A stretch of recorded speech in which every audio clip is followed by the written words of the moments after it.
always, if you can, push the external investigation of someone outside who's not going to be sort of caught up in the politics of the organization. If you have that option, but I would try to push it, try to get an external investigator to do that. Because when you do, they're more apt to be able to sort of call a spade a spade. Now, the issue of retribution, because, let's be honest, you can raise a concern, and they can see you coming down the hall, and and they can make your life a tad hard in really subtle ways. In law, that kind of retribution, whatever it may be, is illegal, but boy, is it hard to prove. It is hard to prove because my experience has been that these folks will do this in a very, very subtle way. And so this is part of the sad news about this whole time, is that it's not clear that I think victims of violence and victims of abuse are at a disadvantage, and we're going to have to push this even further and further and further as time goes on, so it's not an easy thing. But if there's any retribution, you have to be able to document that. And when you do document, the employer looks at it and says, well, there's obviously something psychologically wrong with you because you feel you need to document so much. Yeah. But a lawyer will tell you it's better to have documentation than not to have. Absolutely. That stuff about there's something wrong with you because documenting is crap. I mean, really, you shouldn't document. But that's what they'll say. There's something wrong with you to do that. What some people absolutely, you're paranoid. So what some people do, and this is not something I suggest, is sometimes people will, because the concept of constructive dismissal. Are people familiar with the constructive dismissal? Constructive dismissal is when the contract that you have with your employer, and sometimes it's an applied contract, is broken. And one way it can be broken is that you can be hounded and persecuted and harassed. And then some people will quit. And then they'll come back, but again, then we get a whole lawyer in there, and then you've got your sort of retainer and stuff like that. And then they try to demonstrate that this was constructive dismissal. And people do that a lot, but they have to leave the organization in order to do that. Because otherwise, if you're having a constructive dismissal case and you're working there, you can. It's a little uncomfortable, but you can. So there's a number of ways to go around it, but it's one individual against an organization. So that's what you have to keep thinking about. Yeah. What happens if I keep a tape recorder of my body and I record a conversation? I don't know. But, I think that there might be a legal issue there, taping somebody without them knowing. You can't tape somebody without their express And I know people do that, but I don't think it's necessarily something you can use later on. You don't have to let the other person continue. Yeah. I just think it's an uncomfortable thing. I don't know. I would check with a lawyer before you did that, just to find out because you don't want to give away any rights by doing that. Yeah. I have a question. Everybody tells about that we need to put notice like about this one, but nobody say how to keep the witnesses alive because the witness scared about to lose a job. Absolutely. You couldn't get witnesses sometimes. Yeah, you have you have documentation, everything. You're absolutely right. Sometimes it's hard to convince somebody to stand beside you to sort of say something that you know has happened. And even when it gets to an investigation, and there are people who have witnessed it, sometimes witnesses will say, "I'll do it as long as you can keep everything I say confidential." Yeah. But no one, unless it's done by a lawyer who has a privileged conversation, can keep it absolutely. There's no guarantee that it's going to always be private because the individual who's being accused has to have some way of defending themselves and knowing who's making the accusation. So they can push legally to get who they are. So this makes it difficult because most witnesses don't want to say anything because they're afraid. And they have the right to say, I'm sorry, I'm not going to participate. And they shouldn't be given 100% guarantee. This can never be given. Now, let me just quickly, because I want to talk with this is the definition that we have, that I operate from in terms of what bullying is. It's persistent mistreatment of one or more employees. Persistent, as opposed to a one-time event. So if you're subjected to a pattern of behavior, remember the course of vexatious behavior, that's what we're looking at. And it sometimes can come from someone in authority, but it need not be. And sometimes you'll have people say, no, bullying is just when a manager does it. No, it could be a union steward, it could be anybody else. And it doesn't matter whether or not the person's intentional or unintentional. It's the same thing. When someone intentionally does something like this, then we're dealing with a scary person. something about that you can't remediate. And it can mean all kinds of things in terms of being sort of, making rude comments about somebody, persistently rolling your eyes when you come in, giving bad shifts, saying comments that are inappropriate, whatever it may be. It can be a range of things. Anything that is intended to undermine or does undermine you in some way, makes you feel bad, would be what I would consider to be sort of a bullying piece of behavior, or generalized harassment. It doesn't fall in the Human Rights Committee. It has nothing to do with your race, creed, color, religion, or anything like that. It's outside. It's an occupational health and safety risk. Now, there was a court case that just came out recently, and I'm glad to send you the summary of it, where someone, the Labor Relations Board, were of the view that an employer does not need to necessarily put in place things to protect you from harassment. They need to have policies and procedures in place so that you can complain about it and have it investigated. But they fell short of saying that the employer has to go and then start to sort of, do much more precautionary kind of behavior. I find that really troubling, because that means to say is that you can only react to it, you can't prevent it. An employer has no responsibility in preventing it, which I believe they do. But this is what we would refer to. So what we would, let me just, right here. Oh, I'm sorry, I'm going the wrong way. Here are the kinds of things that people call it. People call it all kinds of things. We call it bullying here. We can call it a poisoned workplace, workplace harassment, generalized work abuse. The problem is everyone calls it something different. So that makes it a little bit harder to get your fingers into it. And here's what it is. And again, it can be a whole bunch of behavior, but it's repetitive over and over and over again, in different ways perhaps, but it's repetitive. It escalates, because we know that this kind of pattern of behavior doesn't just go away. It gets worse and worse and worse. And it's sequenced. So there's a sequence to it. And it happens in the same way, maybe slight variations, but the same way. Now there is a way, the trick for a victim is not just the incident, but it's the pattern. And everyone has a pattern to their behavior, and quite often perpetrators are quite predictable in what they do. You ever had a situation where you're in a situation where you know and you had a bad exchange with the other person, you knew darn well what the next step's going to be, and you're just helpless, you're just going to fall into it. Well, there's a way of tracking behavior, which is a very simple way, which we instruct people to do all the time. And behavior is repetitive.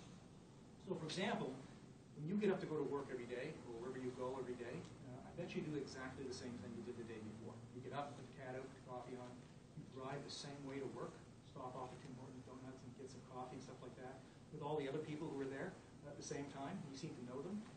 It's like Groundhog Day. But when you look at this kind of abusive behavior, it can be patterned. In fact, it frequently is. So there's a very simple way of doing that, to be able to map a piece of behavior.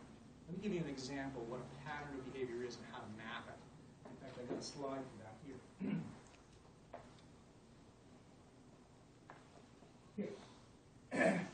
So I'm going to give you an example from my own life, which is benign, but it gives you a nice example of what I mean by a pattern of behavior. So in my house, you need to know two things from this example. One is I get up early in the morning. I get up at 5:30 in the morning. I like to read the paper, have my cup of coffee, and I'm not empathic until at least 9:30. And so the other thing you need to know, we have a small table just like this beside our front door of our house, and my wife and I have both have a side to the table, and my wife's side of the table is very clean. It's waxed, it's buffed, it's nice. In fact, she has a flower, a vase on her half of the table. It looks like a shrine, My half, I have empty envelopes, my change when I came into the day, my keys and stuff like that. It looks pretty much a mess. So the way this works is, and think of this as a sequence. At 5:30 in the morning, I'm up having my coffee on the couch, minding my own business. At 5:40, my wife comes down the side table, her name is Debbie, and she'll walk right by me. Now, a repetitive behavior is 3 times or more in my view. This is the way it works. She'll come down the side table, stairs, and go over to the table at 5:40 in the morning. She won't stop and say, "God bless the ground you work, walk on, you're the best thing that ever happened." She doesn't say that. And then she'll go over to the side table and she'll start sorting my mail. And she'll sign stuff like that. And she'll say, "Don't you ever sort your mail?"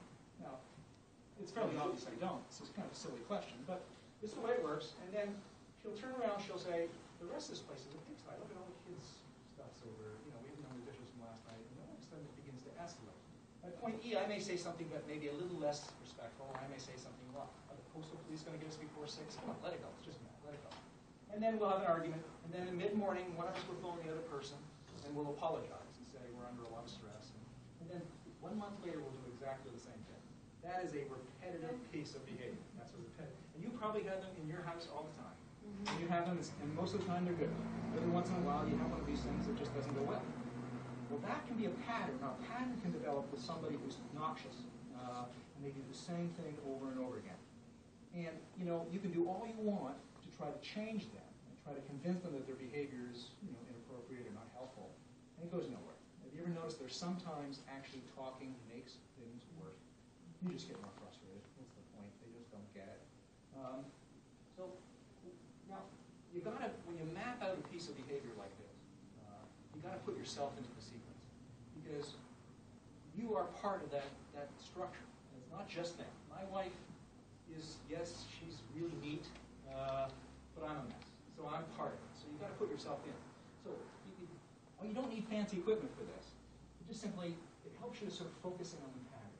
So stand up. So if someone's going to be abusing you or doing something, you've had an opportunity to talk to them, you've done all that kind of stuff, and you've drawn the line in the sand and say, I just find this is really not helpful for me at work and it's starting to interfere with my concentration or whatever it is. And it depends on paper, just like this. They do this, then what happens next? You do this, and they do this. You may not get any further than that. You just let that come.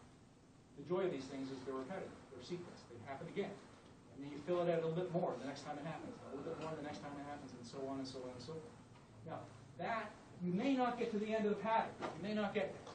But all of a sudden, you're starting to think more in like, what's the pattern here? How does it work? And you can't change them, but you can change yourself in terms of avoiding the pattern if you possibly can. It doesn't mean to say you shouldn't make a complaint. You should. But you want to be able to sort of say to people, what's the pattern of behavior when you're launching a complaint? It's not just an incident, it's a pattern. And this is the way it works for the investigator. This is how it happens over and over and over and over again. So it's a nice way to be able to focus your way on that. So, but it also gives you a sense of what you do in the pattern. So, like, for instance, my wife is never going to join me in being a mess. So I'm going to have to change my behavior if she's going to ever change. Now, am I going to be neat? No, not necessarily. But I'm going to have to do something different than leave all my stuff sitting on the table. So what I do now, I've changed that. So what I do now is I get up at 5:30 before she gets up, and I took all the stuff and I put it in my briefcase and just set it down. I'm no cleaner than I was before, but it makes it look like I am. So she sees it completely different. Let me bring this into an example. There was a group of women who were referred to us who worked in a call center. And it was a non-unionized call center. And there were men working there, but it was mostly women. And the management was working from the 1950s kind of management stuff. And they said that women in this call center were taking far too much time off work for medical reasons, which they suspected were really medical reasons. And so what they did was they put a big whiteboard, like that big whiteboard up on the wall, so everyone in the office could see it. And it's hard to believe that people would do this. And they listed all the women's names. None of the men, just the women's names. Now, this is a human rights issue right away, you think about it, because now you're getting persecuted because you're female. But they put it all on there. And they said that if you're off, you women, you need to put down the medical reason why you're off. First of all, hugely. I mean, you don't have to give management your medical condition, your diagnosis, but that's uncalled for. But so this employer was just going from bad to worse all the time. So, they're non-unionized. And just like we're talking about here, yeah, you can put your hand up and say, well, the law says, and then you're going to be gone in a matter of minutes. You're going to be in history. So we sat back and we just said, okay, well, what happens if you do this, and they do this, and we do this, and then we try to figure out what the pattern might be in other ways. So we decided that, you can't change that. They had that 1950s management style. There should be a complaint around human rights issues here, clearly, and privacy issues should be brought up, all that stuff. But, we couldn't do anything right away, so we decided that you're going to have to comply. But you know and I know, when you go to your doctor and your doctor says, you're off or whatever it may be, the diagnosis should not be going to your manager. So you could write anything, really, if you wanted to. No one would really know. So women, we instructed women to start writing on the board things that were really creative, like, chronic diarrhea. Yeast infection. Things that no one wants to read on the board. And so what happened, then when you go into the office, you take a look at the board, and it had all kinds of wonderful stuff on there, but really disgusting. Flatulence, stuff like that. Words, they were making stuff up. And it was only a matter of a month before it was down. But the point is this. You can't do much about it unless you understand how the pattern works. So you've got to be able to understand how the pattern works. Now, in that case, there was a human rights challenge made. Not under the Occupational Health and Safety Act, not under bullying and harassment and stuff like that, but there was a human rights challenge. Because they were being discriminated clearly because they were women. And they were being asked to share medical information that they had no responsibility to share at all. These things happen all the time. But the important thing is to make sure that you're focused on the pattern of behavior. Now, what some of this bullying may look like, let me just... How are we doing for time? What time is it now? Okay. Here's some of the... Now, bullying is a term that includes so many behaviors, there's just not enough overheads to be able to cover them all. It could be really small stuff, but it's a pattern. You accumulate them together. Fault finding and belittling. Someone had mentioned that they were called names when they went to places. Clearly, that kind of stuff. We know Pierre LeBrun is subjected to this kind of stuff all the time. I had a client of mine who goes into the lunch room, and everyone, for whatever reason, they start tapping their fingers when he comes in. They don't know what drives them now. That's what they do. Clearly, that's a group of people doing this thing. Thing that embarrasses you. Focusing on your maybe sort of some issues around how you're dressed, what you're doing, publicly, to make you feel stupid. Game. It happens so quickly that you'll lose it, and it's important when you have the mindset to start documenting some of this stuff. Explosive outbursts, which is clearly, yelling and screaming, totally uncalled for in the workplace. Intentionally isolating someone. Now this is where it gets complicated, because bullying is something that you can see, but it's something that you can't see too. So as much as it is people doing things to you, it can be people not doing things for you, not including you in some meetings. Not getting emails that you should get in order to do your job, not being invited to a particular meeting, stuff like that. So it can be exclusionary at the same time. So those things need to be captured at the same time. So there's quite a lot of work to be able to do to sort of make the case. Taking credit for your work, which happens in academic institutions all the time. Intrusive contact outside work hours. And we're starting to see a lot of this in some sectors where people are called at home at 1, 2 in the morning, emails are coming, and they have to do work at ridiculous hours, be called on the weekend. That can be considered harassing as part of a larger picture. Other things that you can see. Unrealistic goals to set you up to do things. Ridiculous goals that no one possibly can do. Denying access to information and tools that you need to do your job. You have to do something, but we're not going to give you the right the tools or the information to be able to do it. Blocking applications and leave. The irony in some of these situations, if some people haven't already noticed, is that, they make your life a living hell, but they won't let you go. They want to keep you around to do that. And so it's hard to get out.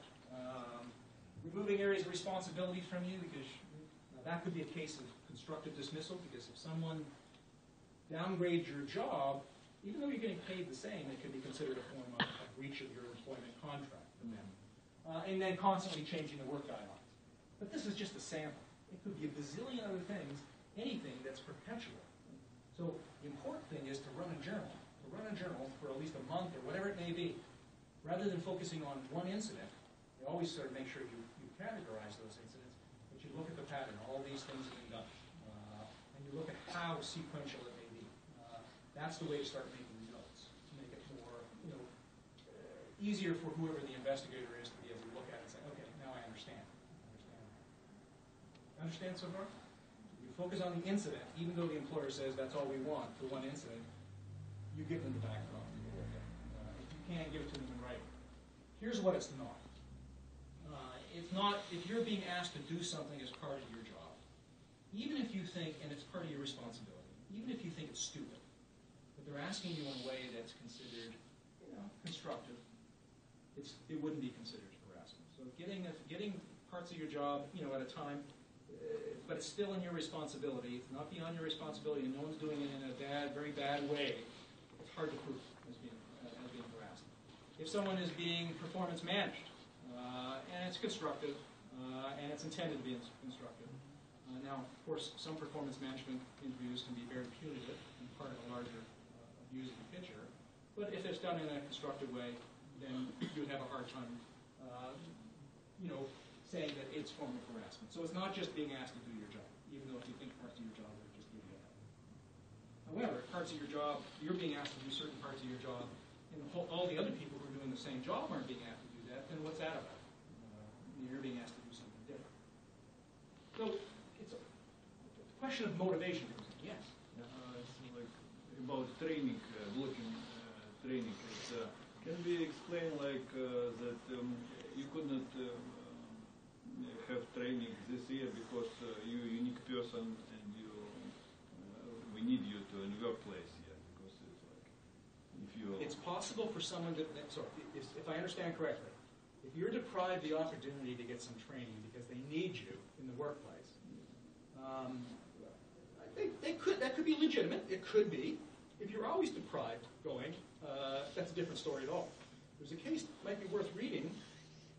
The employee was unsuccessful, ended up getting fired, but where training was, they kept changing the rules of who got trained. First of all, it was based on seniority, and then the next year was based on something else. You do that where I work at. Yeah. So the rules. There was a case from it was QP against the city of Kingston, and that was going on. So if you can establish that there's a pattern that you're being penalized by not getting training, but you would have to do more than one day, one year. If you were, you know what I mean? You'd want to be able, because otherwise they could easily say, well, no, you were so valuable, we needed you in the workplace, and that's what they'd said. The question, yeah, did you? Yeah. I just wonder if an employee is performing well, but he or she still got let go, it's just purely due to restructuring, and the company is already making a reasonable profit. Would it be considered as a bully? At first, I thought it is, but you said that because in order to be considered a case for bullying, it's got to be persistent. But it seems that it is like a one-time event. So let me understand, make sure I understand. So if you are performing really well, yes. The company's doing exceedingly well financially, yes. And you're not reaping some of the benefit of that? I think it means that, for example, your company is doing some restructuring, and that person got let go and affected. Based upon, even though they were doing well, and they got fired anyway. Yes. See, this happens a lot. It's really hard to be able to do something. When an organization wants to fire you, they always reorganize. Have you ever noticed that? They're always reorganizing. Yes. And that's one way to get around. But if someone really, and normally no one wants to push it and say, okay, give me the package, as long as it's a good package, I'll leave. But people will fire people on the basis of reorganization. But then that puts the onus on the person to say, well, no, you weren't doing an honest reorganization. But the company, it's shelling. They can move it around so that it makes it look like, I've had people sort of fired all the time because they're reorganizing. And they can fire you for reorganizing, downsizing, it happens all the time. But you've got to be able to demonstrate that it was targeted at you, and just because you're doing well doesn't necessarily mean that that's going to make you sick. That's unfortunate. Unfortunately, that's the way it is. And you have to make the case. You see, it's like David and Goliath. But they can do that all the time. Now, the question comes up all the time. Yes, please. One more thing on training. It's again inconsistent. A set of same people go for the training or conference again and again that you've noticed. How do I go and just let them know informally that, what is this? Yes, you know what I would do. And